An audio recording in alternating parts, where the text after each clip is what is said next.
She looked at the hands that saved her life and told me they'd ruin her wedding photos. Let that sink in for a second, because I sat with it for a lot longer than a second.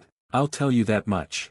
My name's Jack Reese. I'm 53 years old. I've lived in Cincinnati my whole life, and up until about 6 months ago, I would have told you the worst thing that ever happened to me was already behind me. I would have been wrong. Welcome to Dad's Raw Revenge. Get comfortable, this story is going to take you somewhere. Hit that like button and drop a comment below letting me know where you're watching from. Trust me, you're going to love it here.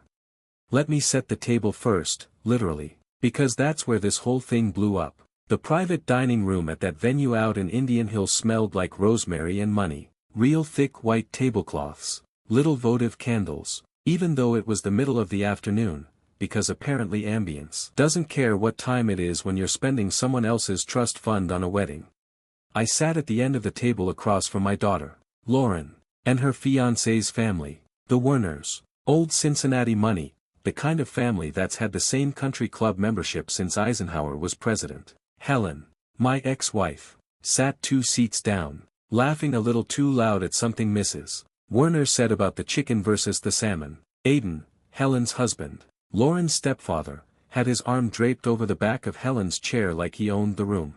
Man talks about portfolio diversification like he's ever had a portfolio worth diversifying. 25 years I raised that girl, 25 years, and I'm the guy sitting at the end of the table like an afterthought. The server set down these little ramekins of braised short rib, and I reached for my water glass. That's when I saw Lauren's eyes drop to my hand. I know what she saw, everybody sees it eventually. The skin on the back of my right hand doesn't look like skin anymore. It's tight, shiny, pulled in these ridges like wax that melted and hardened wrong. My fingers don't bend the way fingers are supposed to. I've had 20 years to get used to people staring. I never really did. Lauren's face did this thing, this little flinch, like she'd bitten into something sour. Dad, she said, quiet at first. Then she leaned in like she'd been rehearsing it. I love you, but look at your hands. The table went a little quiet. Mrs. Werner suddenly found her water glass very interesting. They're rough, Lauren said.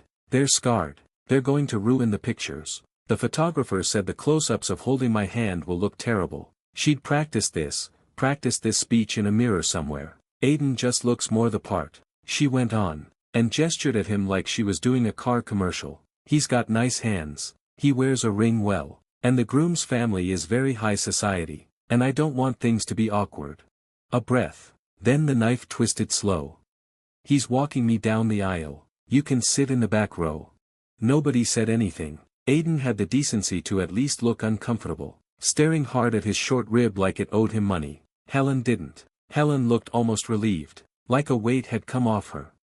I looked down at my hand wrapped around that water glass. I want to tell you I said something, some perfect line, some gut punch of a comeback that put her in her place. I didn't.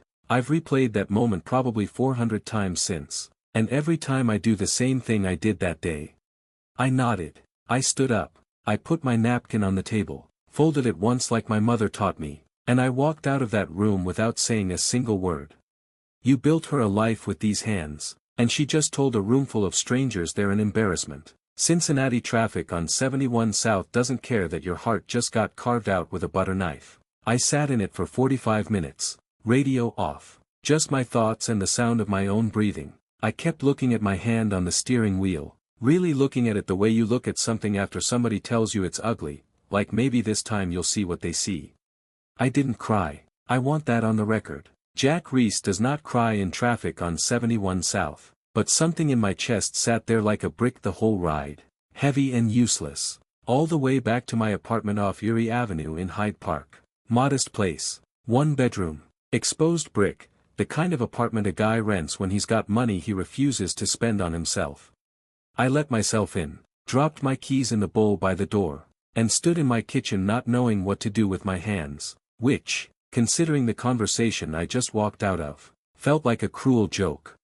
I ended up in the 2nd bedroom, the one I use as an office. Though, office is generous. It's a card table and a filing cabinet and a shoebox I've never gotten around to putting in a real photo album. I sat down on the floor with my back against the wall, and I opened that shoebox. First photo on top, Lauren. maybe 9 years old. Vanilla ice cream cone in one hand, my hand in the other. Both of us grinning like idiots outside Aglamesis Brothers on Madison Road.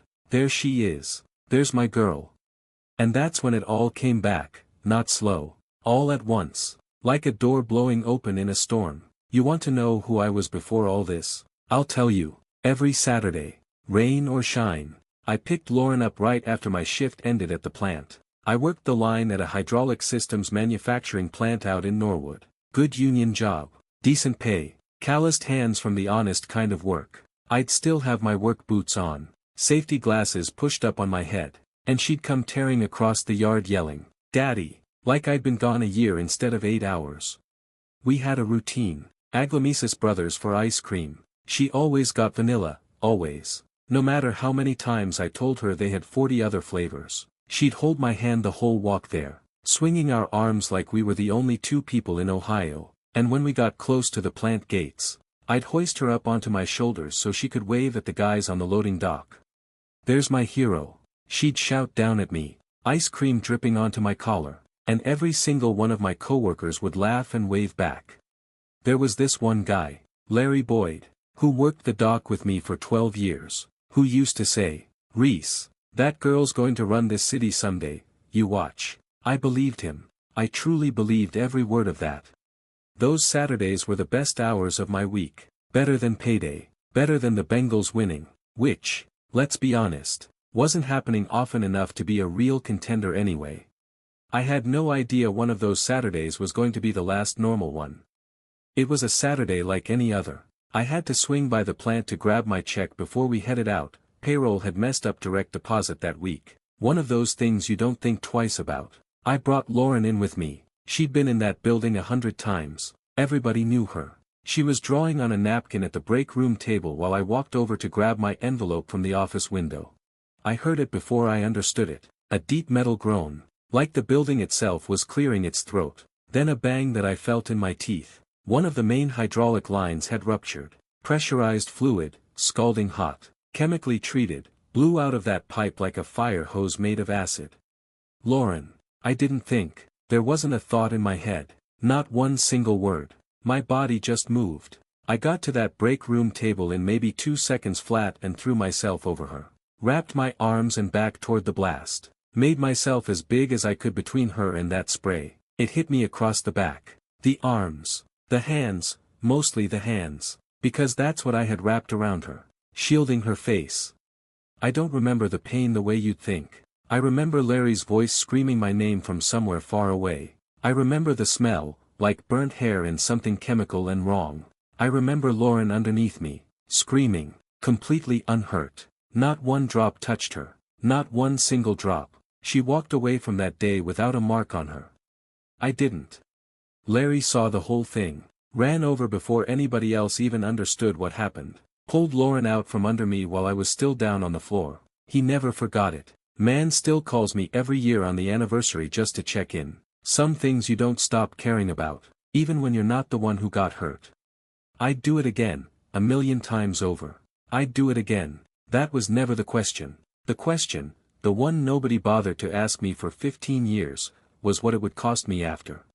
You'd think a man throwing himself in front of chemical fire for his daughter would earn him something, gratitude, a little grace, maybe just the benefit of the doubt. Helen filed for divorce 4 months later. I remember sitting across from her in a lawyer's office downtown, my hands wrapped in compression bandages, still healing, still learning how to hold a fork again, and she wouldn't even look at them.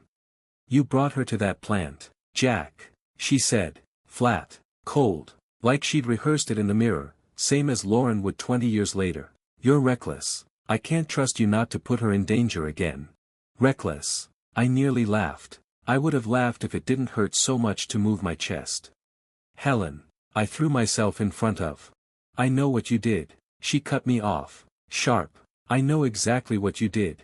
And that was the thing. She did know, she knew better than anybody. That's what made it so much worse. This wasn't ignorance. This was guilt wearing anger like a Halloween mask. Because it's easier to be furious at somebody than to sit with the fact that you weren't the one who saved your kid. She got full custody. I got weekends, then every other weekend, then, slowly, The way ice melts so gradually you don't notice the puddle until you're standing in it. I got less than that. And somewhere in those years, she started rewriting the story. I didn't catch it happening in real time, you never do. But looking back now, I can trace it, little comments over the years, filtered back to me secondhand. Lauren telling a teacher her dad got hurt because he wasn't being careful. Lauren, at 13, asking me why I let that happen. Not, what happened to you, why did you let that happen? 15 years. Helen had that girl's ear every single day, and I had her every other weekend if the schedule cooperated. You do the math on whose version of the story was going to win. She turned the proof of how much I loved that girl into evidence against me, and I didn't even see her do it. The lawsuit against the plant took almost 3 years to settle. Landmark case, corporate negligence, faulty maintenance records. The whole ugly truth about how a multinational company let a hydraulic line rot until it blew a hole in a father's hands. I won. Won big, the kind of settlement that changes a family's entire trajectory. I never touched a dime of it. I know how that sounds. Believe me, my own attorney thought I was out of my mind. Jack, you could buy a house in Hyde Park outright. You could retire tomorrow. And I sat there in his office, in the same modest work boots I'd been wearing my whole life. And I said no, because somewhere in the back of my head, Helen's voice was still there. Reckless. If I spent that money on myself, wasn't that proof she was right about me? So I did the only thing that made sense to a guy who'd already given his hands for his daughter. I put every dollar into a discretionary spendthrift trust, locked, protected, managed by me alone, set up to release at her milestones, 25th birthday, wedding, a house someday if she wanted one. I kept working, took a trade after the plant, precision machine work, steady hours, nothing flashy, kept the same one-bedroom apartment, drove a used Chevy Malibu with 140,000 miles on it that I maintained myself, because I refused to pay a mechanic for work I could do with my own 2 ruined hands. People probably thought I was just cheap. Let them think that. The truth was I was saving every dollar I never spent for a girl who, by then, could barely stand to look at me. Helen remarried when Lauren was 17, Aiden Hill, smooth talker, always in a blazer, even on a Tuesday, drove leased luxury cars he swapped out every 2 years like they were sneakers, called himself a commercial businessman, which in my experience is what guys say when they don't actually have a business. I didn't think much of him at first, figured he was harmless, charming, sure, the way a used car salesman is charming, but harmless. I was wrong about that too. Somewhere around Lauren's early 20s, Aiden started taking a real interest in her finances. Not mine, he knew I kept the trust locked up tight, not getting past me on that front, but her future access to it. He started talking to her about protecting her inheritance, about smart positioning before the payout hit. Smart positioning, that's a fellow who's never had 2 nickels of his own money to position anywhere.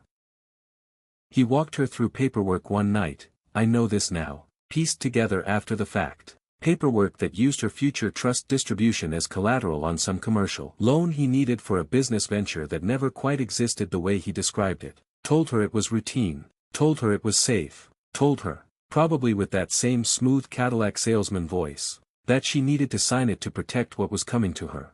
She trusted him. She was desperate by then to impress the family she was marrying into, the Werners, old Cincinnati money, watching her like she was a stock they hadn't decided whether to buy yet. So she signed. She had no idea what she was signing away, and I had no idea at the time what he was building, brick by brick, lie by lie, on the foundation of a trust I'd bled for. I sat there on my office floor with that photo in my hand, vanilla ice cream, her hand in mine, both of us laughing outside Aglamesis Brothers, and for a second, I let myself just be in it, let myself remember what it felt like before any of this, before the hospital. Before Helen's lawyer, before a tasting room full of strangers watching my own daughter tell me my hands were an embarrassment. I gave her everything I had left in me, and she looked right through it like it was nothing. I don't know how long I sat there, long enough for the light outside to go orange, then gray, then nearly gone. My phone rang. I looked at the screen, number I didn't recognize, Cincinnati area code. I almost didn't answer it. A man who saves his daughter's life for free will not save her wedding for a lie. That's what I decided, sitting there with that phone buzzing in my hand, the room around me gone dark except for the glow of the screen. I want you to remember that line, because everything that happens next comes out of it. I answered. Mr. Reese? A woman's voice. Young. A little rushed. Hi, this is Becky. I'm the events coordinator over at the venue for your daughter's wedding. I'm so sorry to bother you. I know it's late. Here we go. We're having some issues with the final payment. The automated wire transfer from your attorney's office failed to clear this afternoon, and the bank notified us that the funding source has been completely blocked. The bride's mother said to call you directly, and that you would handle it. Is everything all right?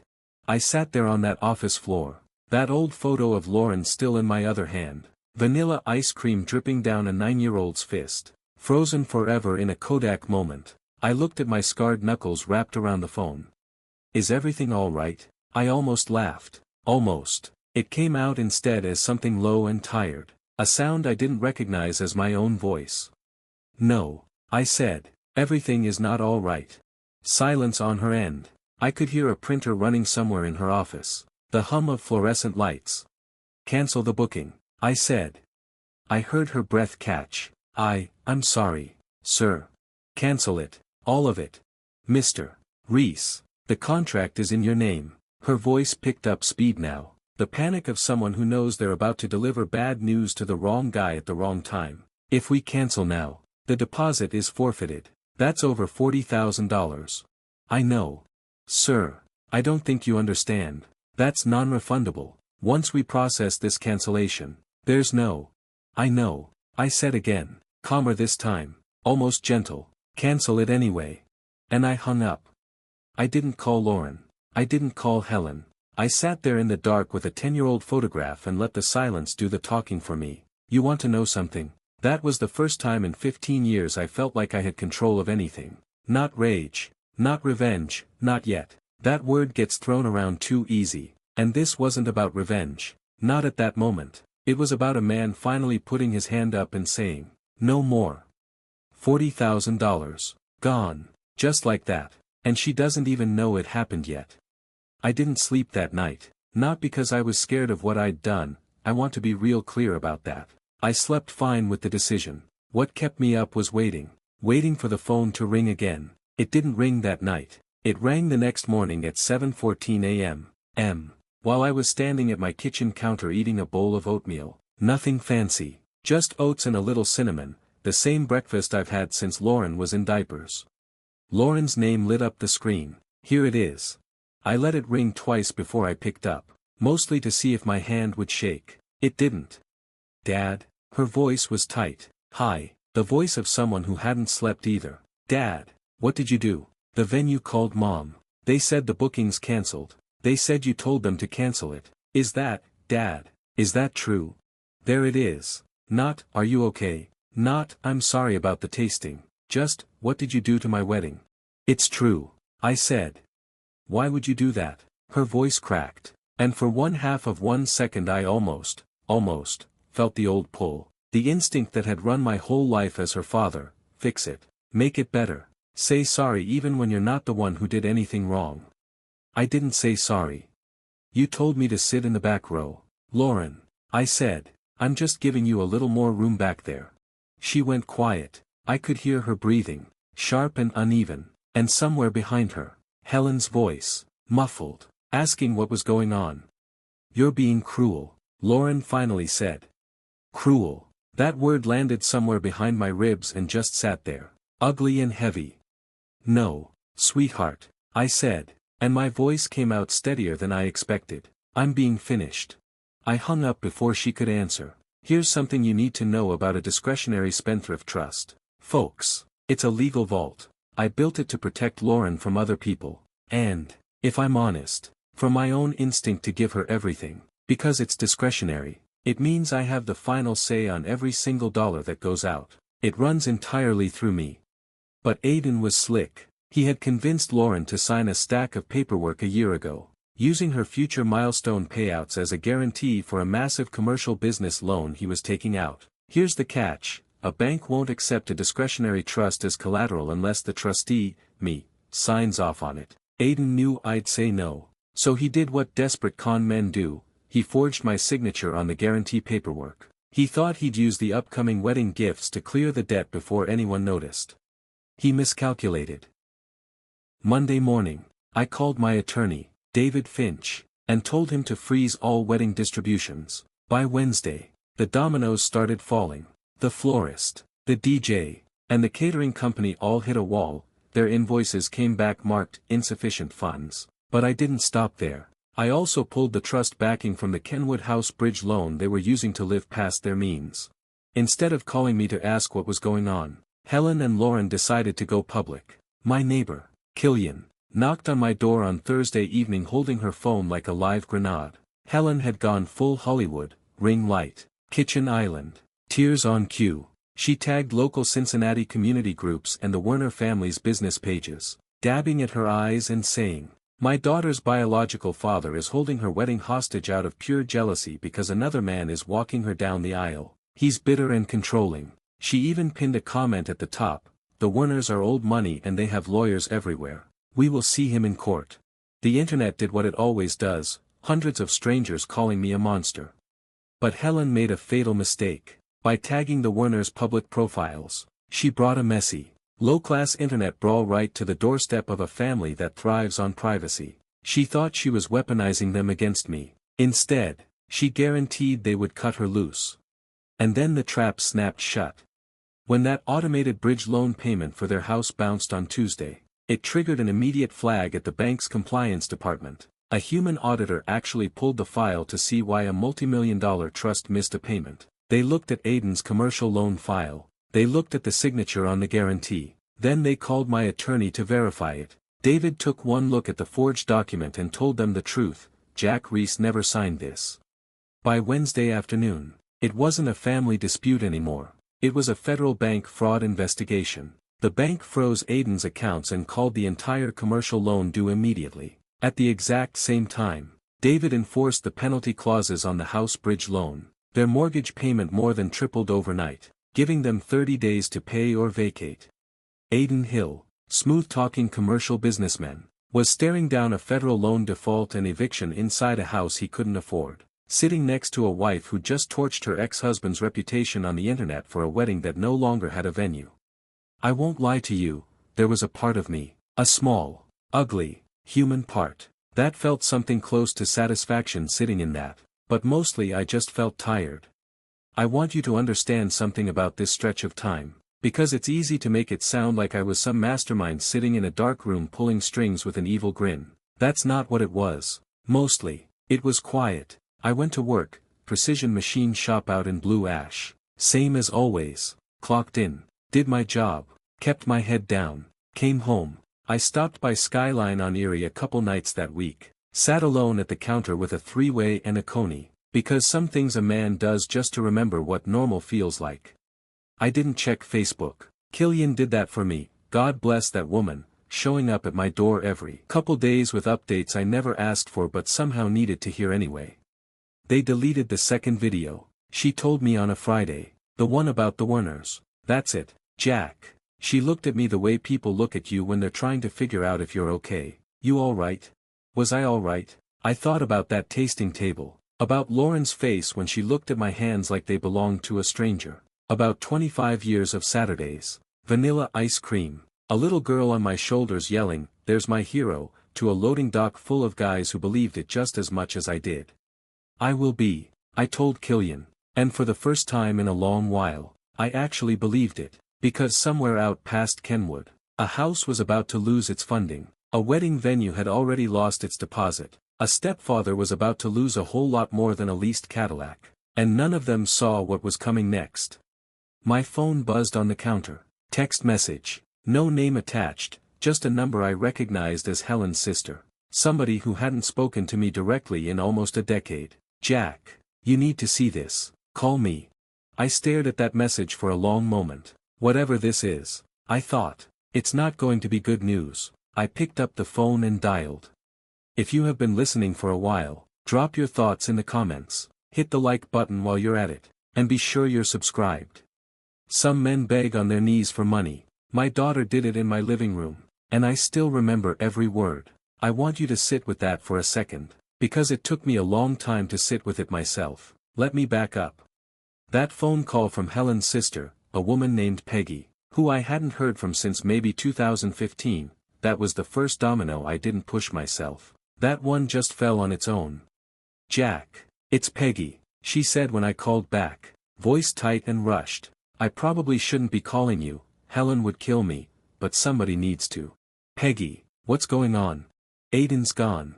I sat down on my kitchen stool. "Gone where?"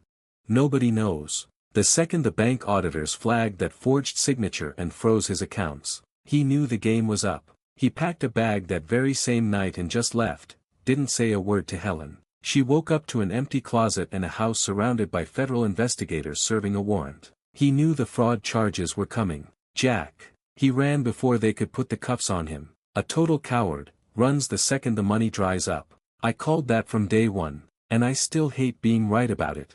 "And the house?" I asked, already knowing. Notice of default came Thursday. They've got 30 days before the bank starts foreclosure. I looked down at my own hand wrapped around the phone. Scarred knuckles, tight, shiny skin, the same hand that got called ugly at a tasting table not even a month before.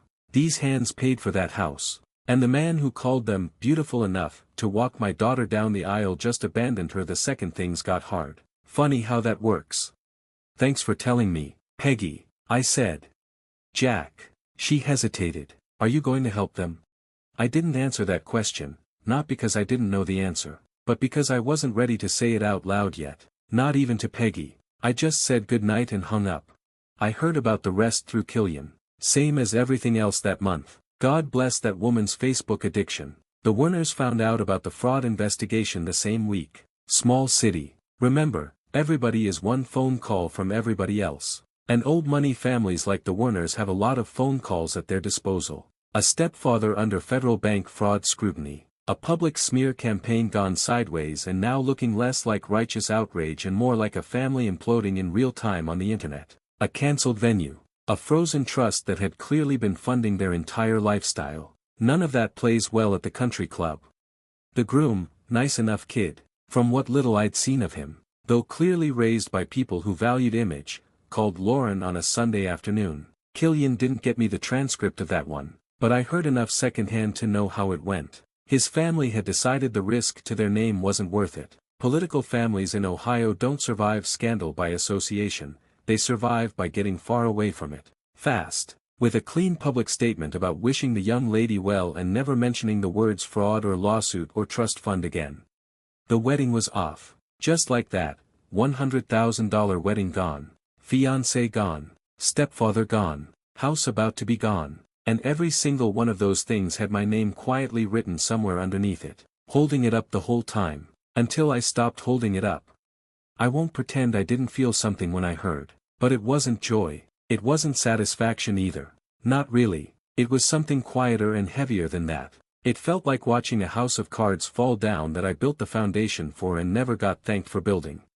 It was a Tuesday evening. About 3 weeks after that tasting table, when I heard the knock on my apartment door, I knew before I opened it, some part of you always knows. I opened the door, and there they were, Helen and Lauren, standing in the hallway of my modest building, looking about as far from that tasting room in Indian Hill as two people could get. Helen's makeup was smudged, her hair pulled back messy instead of styled. Lauren looked like she hadn't slept in a week, hollow around the eyes. Her hands shaking slightly at her sides, the hands that used to hold mine on Saturdays, now they're the ones shaking.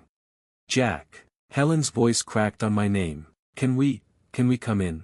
A month ago, she called me a jealous bully on the internet in front of thousands of strangers. Now she's standing in my hallway asking permission to come inside. I stepped back and let them in, not because I owed them anything, because whatever I was about to say, I wanted to say it sitting down. And I wanted them to have to look me in the eye while I did it. They sat on my couch, small couch, second-hand, nothing fancy, the kind of couch that probably embarrassed them more than my hands ever did. I sat across from them in the one chair I own, the one with the ottoman, and I waited. I've waited 15 years for this conversation. I can wait another minute. Lauren broke first. She slid off the couch onto her knees on my living room floor, and I want to tell you that didn't do something to me. Watching my own daughter kneel in front of me, but I'd be lying if I said it didn't. "Dad, please." Her voice was raw, cracked down the middle. I know you're angry. I know I hurt you. Angry doesn't begin to cover it, sweetheart, but go on.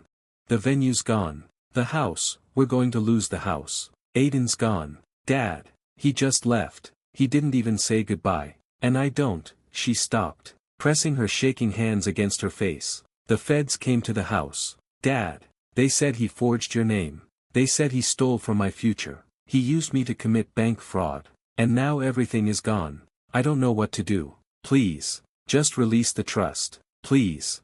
Helen was crying now too, quiet and controlled. The practiced kind of crying that had worked on plenty of people before me. Jack, we're begging you. We have nowhere else to go. You have nowhere else to go. 20 years ago, I had third-degree burns up both arms and nowhere else to go, either. Nobody knelt on my floor for me. I didn't say any of that yet. I let the silence sit there, heavy, while Lauren cried on my carpet. And then she said it, the thing I didn't see coming, even after everything. I remember Saturdays, she said, barely above a whisper, looking up at me with eyes that looked, for just a second, like the 10-year-old who used to ride my shoulders to the ice cream shop. I remember the smell of vanilla. I remember, she stopped. Come on, say it, finish the sentence. Her mouth opened, closed, something moved behind her eyes, something old, something buried under 15 years of her mother's careful reconstruction, and for one full second, I thought she was finally going to say it. I remember what happened at the plant. I remember what you did for me. She didn't say it. She looked down at the carpet instead, and whatever had almost surfaced went back under. She knows, somewhere in there, underneath everything her mother built, she knows exactly what these hands did for her, and she still can't bring herself to say it out loud, even now, even on her knees. That's the moment something in me finally, fully closed.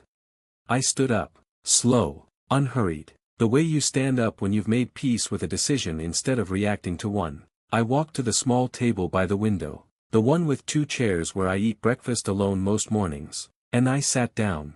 I looked at both of them, still on my couch and my floor, and I waited until Lauren lifted her head to look at me. Then I put my hands flat on the table, both of them, palms down, scarred and shiny and twisted, right there in plain sight, where nobody could look away from them. You said my hands were too ugly for your wedding day, I said.